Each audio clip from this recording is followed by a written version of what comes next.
Hello and welcome to this week's edition of the Green Wisdom Health Show. I'm Janet Lewis. And I'm Dr. Lewis.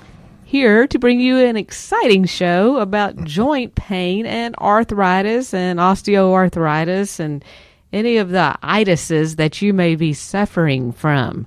Mother-in-law itis? Yes, today we will educate you about whether you have it, how to know the difference, what to do about it, what you can eat, and anything in between that's exciting to learn about it, as well as questions from our wonderful audience that's listening to us. We appreciate it very much. But we have a lot to talk about. We have some very good information for you. And, you know, the one thing that I'm wondering when somebody says, do you have joint pain or arthritis? Can you tell me, Dr. Lewis, what the difference is between joint pain and arthritis? Well, it's really the same thing. I think the miscommunication is that it doesn't imply whether it's degenerative or not. So technically speaking, arthritis means inflamed joint. Itis means inflammation. So if it's mother-in-law itis, that means your mother-in-law inflames me somewhat. And you can read between the lines on that one.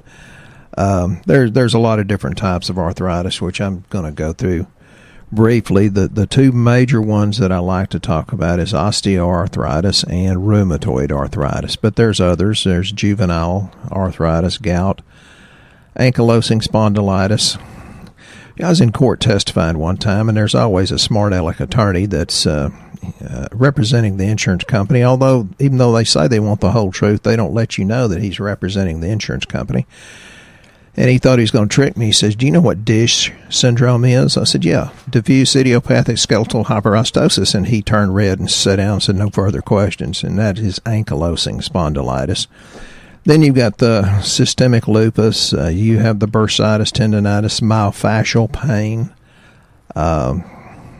There's a lot of that going on. You know, even the carpal tunnel. You've got infectious arthritis. That's when you need to go to the hospital immediately. And I cannot tell you how many sweet women look at me and say, do you believe in fibromyalgia? I say, yes, ma'am. And then there's a look of relief because apparently they've been to plenty of people that didn't believe in it. Psoriatic arthritis, rheumatoid, though, is almost always autoimmune / gut problem. Osteoarthritis, since I'm a chiropractor, I was very familiar with that because that's more of a mechanical structure function or structure dysfunction, I guess. There's about at least 50 million people in America that suffer from arthritis. So just because you have pain and stiffness in the joint does not imply that it's degenerative.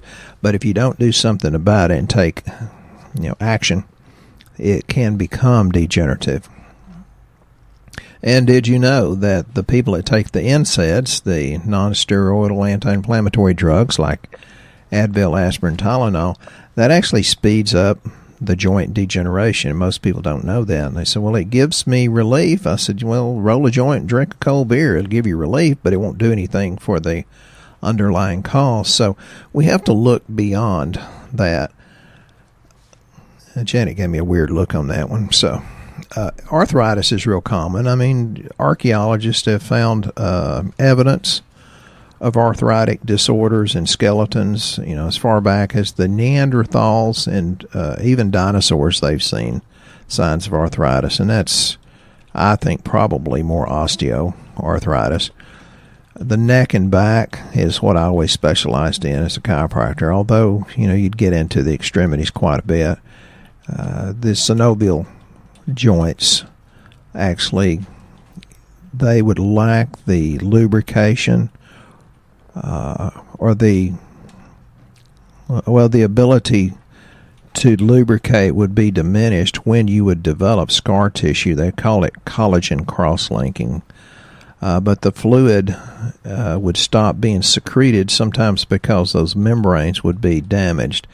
And there are many things that you can take. We're going to talk about a few products today, but Janet and I went out in the yard. I think I said this on a previous podcast. We went out in the yard, was going to do about 10 minutes worth of work, which is about all I want to do. Because we only did that one time, so we have to bring that back up again, the same yard work story, right?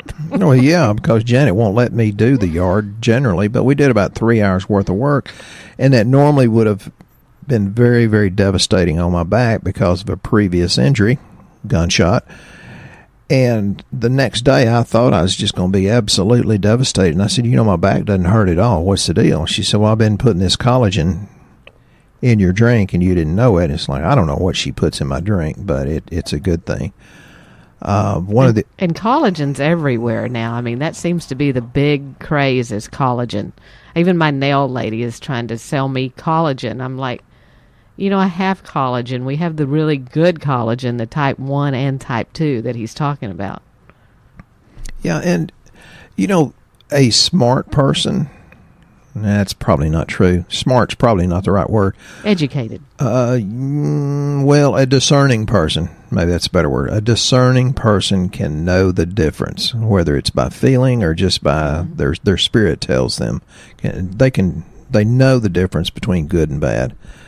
Rheumatoid, I said, was an autoimmune disorder, and it more likely, generally, it's more prevalent in women and girls, and that's when the body's immune system kind of identifies the synovial membranes as foreign.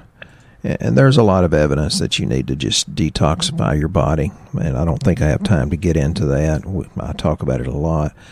But if you don't stop it or slow it down, the inflammation and pain will eventually destruct the cartilage. And those are usually the women, and sometimes men. You'll see their fingers beginning to get very, very crooked over the course of the disease in several years. Sometimes they have weight loss, swelling, fever in the joints sometimes, and it's pretty crippling. So you want to be sympathetic to these people. They really are suffering.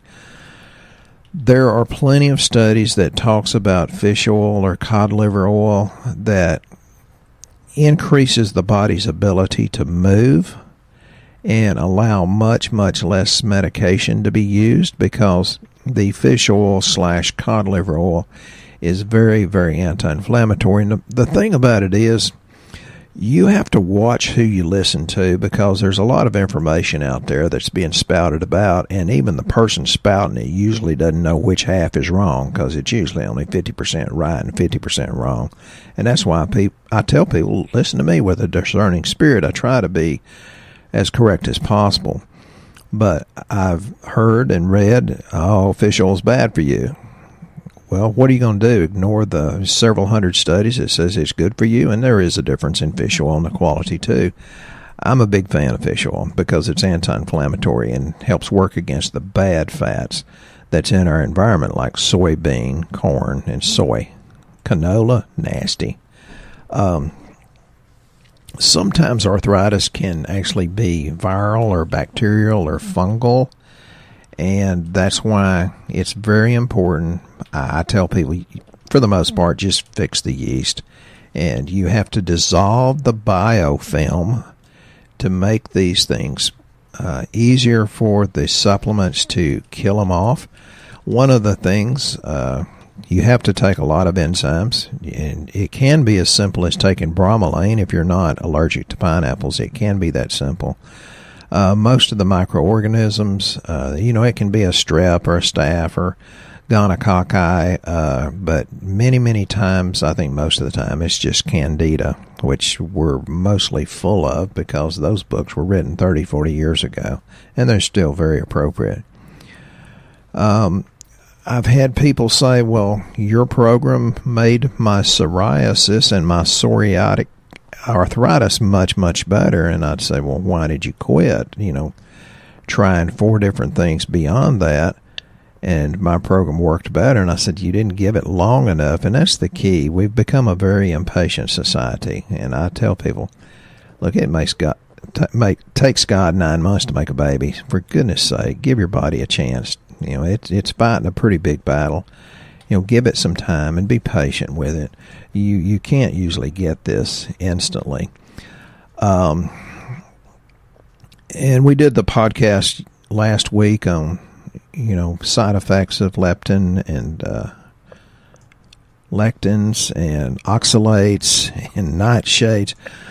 I'm here to tell you that I think if you want to go low carb and gluten, like get a low carb gluten free salad, I think that equals bacon. So, you can take that and run with it and do whatever you want.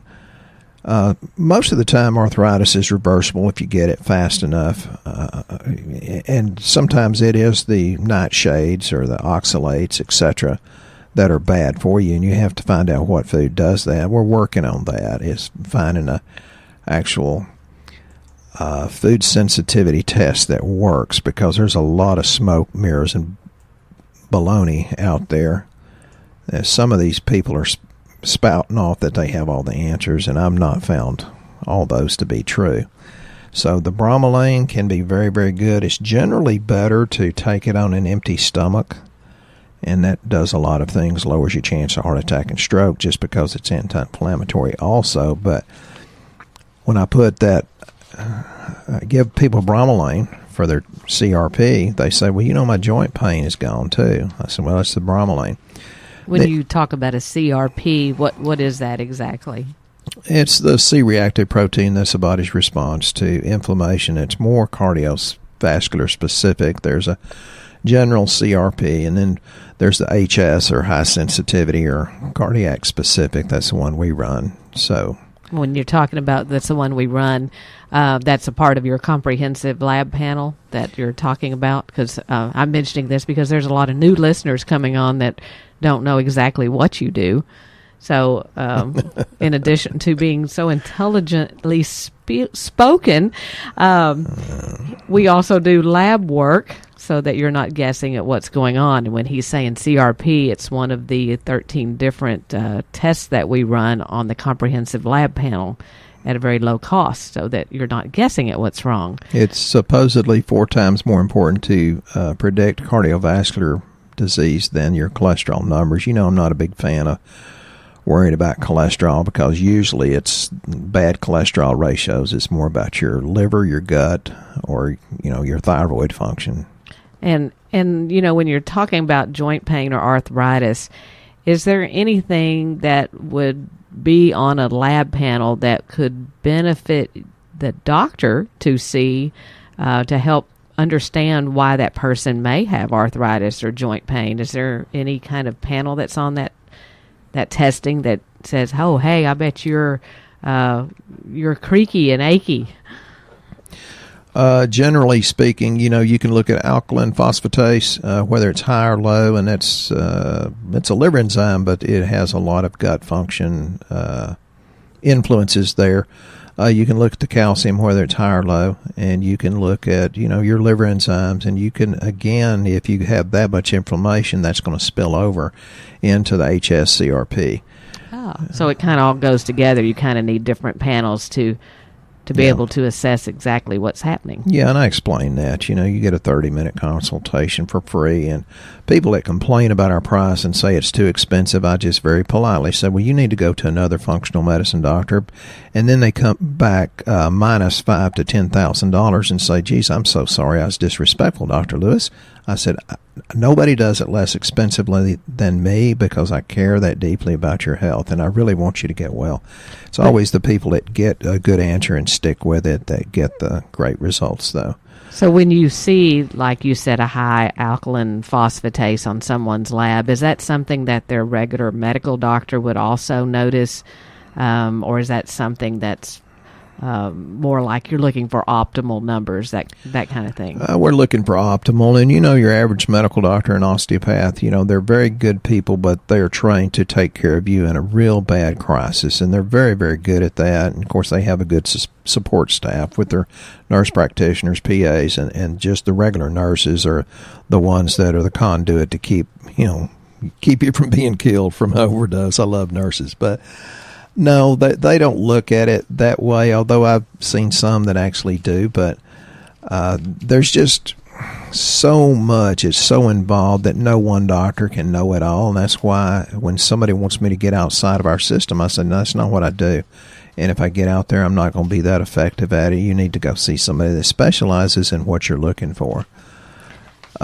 And so when you find this on lab work, is there products that help bring those numbers back in range that are natural, or is that like they need to go to their doctor and get some of the prescriptions that many people get for arthritis and that kind of thing? Or well, I'm a chiropractor. It's not that I'm against drugs. I'm just very, very conservative, and I've had the medical profession save my life at least once, if not a couple of times. They do a really good job. So, you have to give them that kind of the respect they deserve, and they deserve a lot. There's a lot of supplements that if you put the right thing in, your body can take it and use it for good. I'm one of those that think all things work for good, but you kind of have to look for it. One of the popular ones is Chondro-Flx. It has potassium and sodium in it. It has glucosamine sulfate, chondroitin sulfate, and bromelain. Well, glucosamine and chondroitin, and there are different qualities of that too.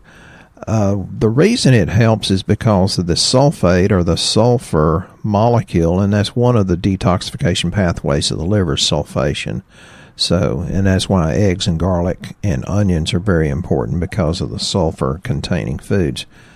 Another thing that it works like, oh my God, it's an incredible combination, is turmeric, and that's turmeric root, and that's the buzz. Everybody's trying to get on turmeric. Well, most of them are not that absorbable is the problem.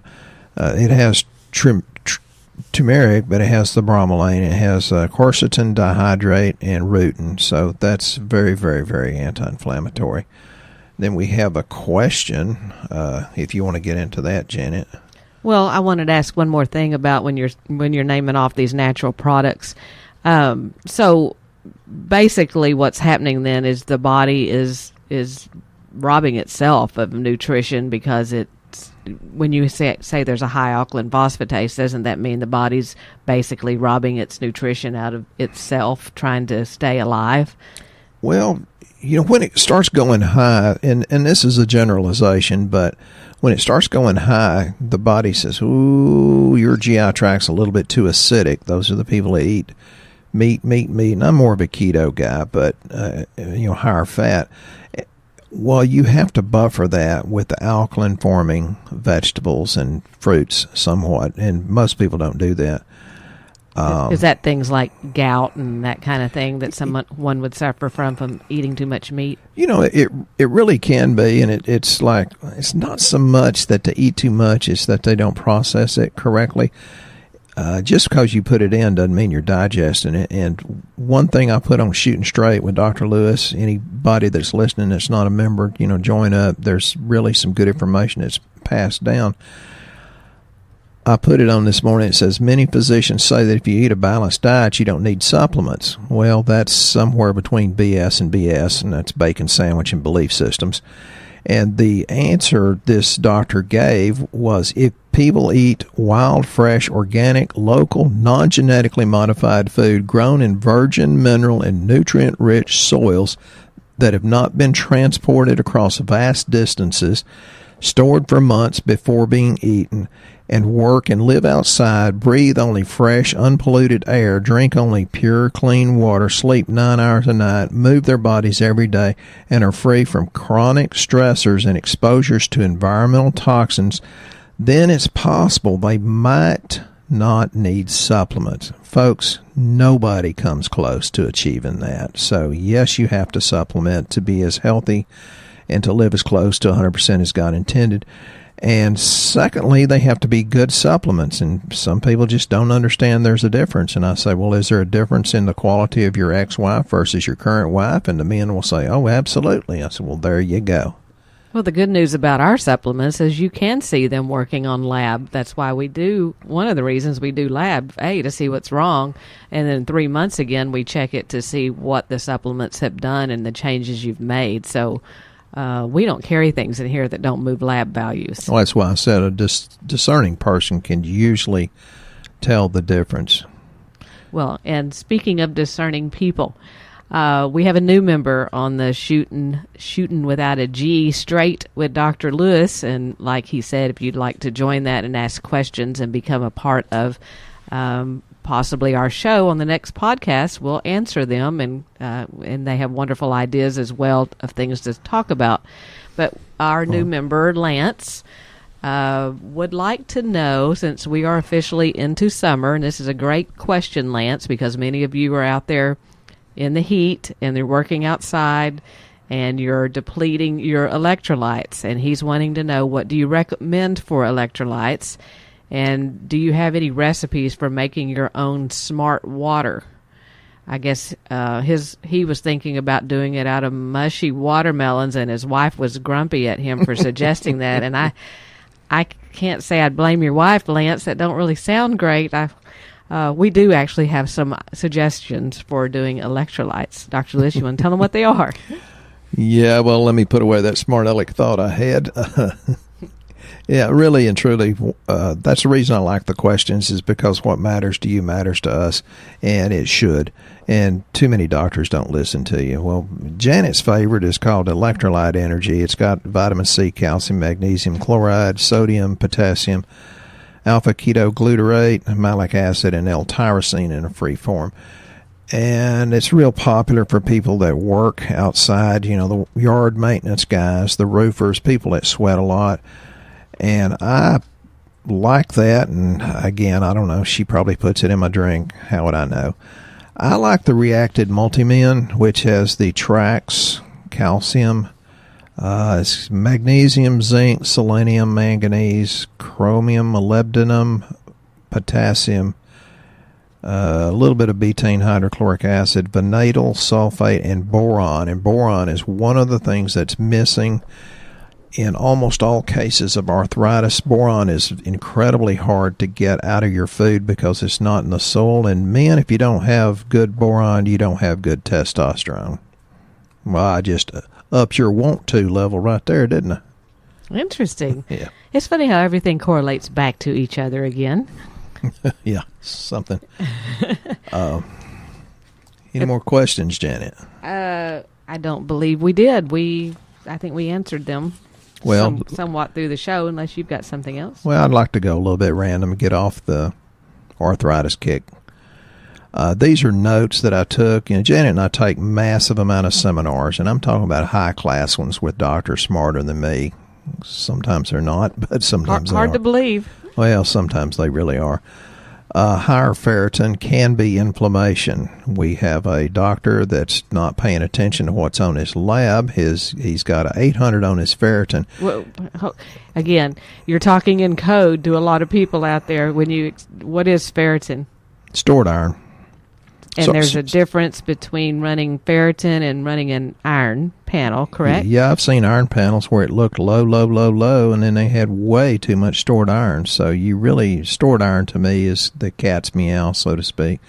But, you need the iron. It's very important, but you don't want too much of it because it oxidizes. And the macrophages, or the cleanup cells, they need the iron to work.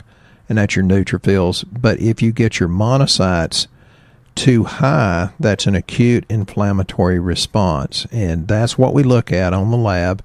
If the monocytes are going up, you don't have enough of your immune system to take care of it. So your monocytes should be about a 7 and below. And most people we see on lab, it's a 10 and up. Well, no wonder you're inflamed. CRP can go up. So you're saying that when people think they have arthritis, that it may not be arthritis at all. It could be an underlying infection, or it could be high iron, or caused from those. That's your weakness there. Whether it's arthritis from joints that have been traumatized. Most of us men have done stupid stuff when we were teenagers, and that's why we're so wise now, because we weren't many years ago.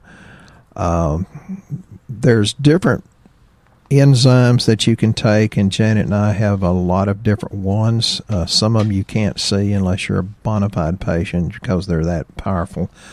But there are proteolytic enzymes that will help rebuild the system. Oh, like Bascuzyme. It's a great one. It actually helps break down the inflammation in the body instead of a lot of the common prescriptions that people give you for arthritis, like Percocet and Darvocet, because those things pose in themselves so many side effects and risk, and they also create you to be actually more acidic, believe it or not, and they are also higher risk, that people that take those are higher risk for heart attacks, strokes, and stomach bleeding.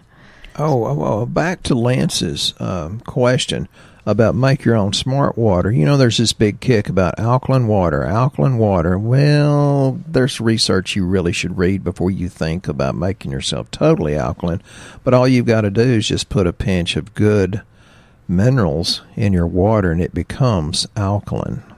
You know, like the electrolyte energy or the reacted multimin or even the trialkali will do that. But it's minerals that makes it alkaline, and that's why it's important for the people that like keto and paleo and have high amounts of protein and fat. It's very important they do the alkaline forming vegetables. And again, they're not, ideal. They're not grown in virgin minerally rich soil. So it's good to supplement with these minerals, and that will alkalize your body. And there's also things that you can do naturally if you feel like you're suffering with osteoarthritis and you have difficulty with movement in general and doing any of the following activities like walking or climbing stairs, swimming. Yeah, grasping or holding objects, actually. Squatting down, lifting your legs. It means grab your wife's hand and take her for a walk across the lake, or across the lake, around the lake, unless you walk on water. Yeah, get into a lot of movement because weight is actually a problem with arthritis. Well, that's more wear and tear on the joints. It's like I can put 1.5 tons of stuff in the back of my half-ton truck and it'll still go down the road, but it's going to put extra wear and tear on the bearings. And football injuries, cheerleading injuries. You don't know how many people come in here that are football players or were football players back in high school, and oddly enough, that's where their arthritis pain has settled, is where they were injured. Oh, yeah, our stupid car wrecks that we had. Yeah. I'm just talking about me back when I was young and stupid. There's so much. If you just throw it in, your body can get better and better. And one quick, rabbit trail is, did you know now the average age for mental deterioration is 52? And that's for women. But it's usually estrogen, adrenals, and dementia. The adrenal glands are the safety net for about 50 processes. And everybody's kicked, they're like, oh, thyroid. Yeah, but they have an axis where the adrenals and thyroid communicate with each other and back to the hypothalamus and the brain. So don't look at one thing, folks. You kind of have to get a good look at a little bit of everything. 52? Yeah.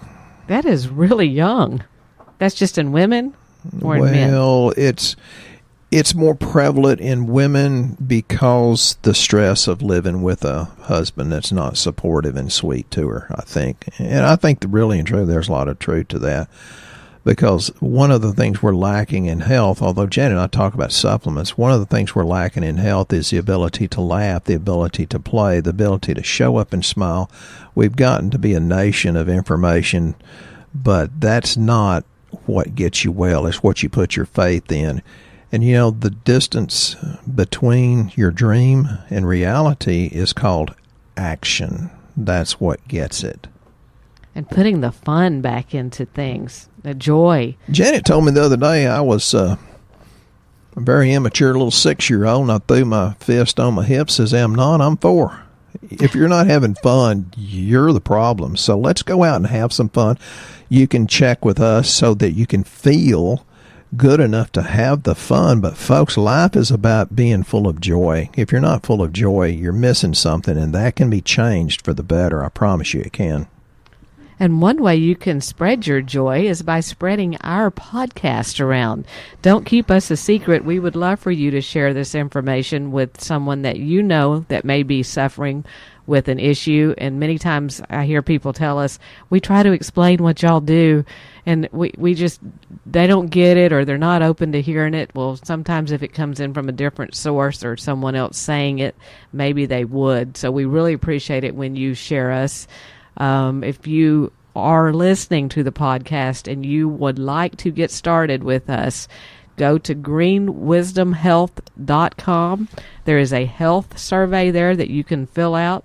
It will recommend you a lab panel. If you would like to speak with Dr. Lewis, he will generally call you pretty quickly after that, and he can discuss with you anything that's going on with your health, because we want to make sure that you are individualized and are taken care of. And with that being said, we really appreciate you listening to this week's show.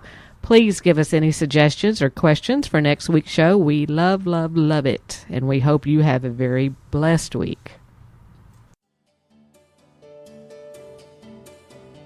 Once again, our show has come to an end, but your hope in your health is only beginning. If you or a loved one are in need of a different outcome and are waiting for a brighter future, take the first step and go to our website and fill out the health survey. Please don't keep us a secret. If you know someone that could benefit from this podcast, please share this show with your friends and family. You're only one step away from a life worth living.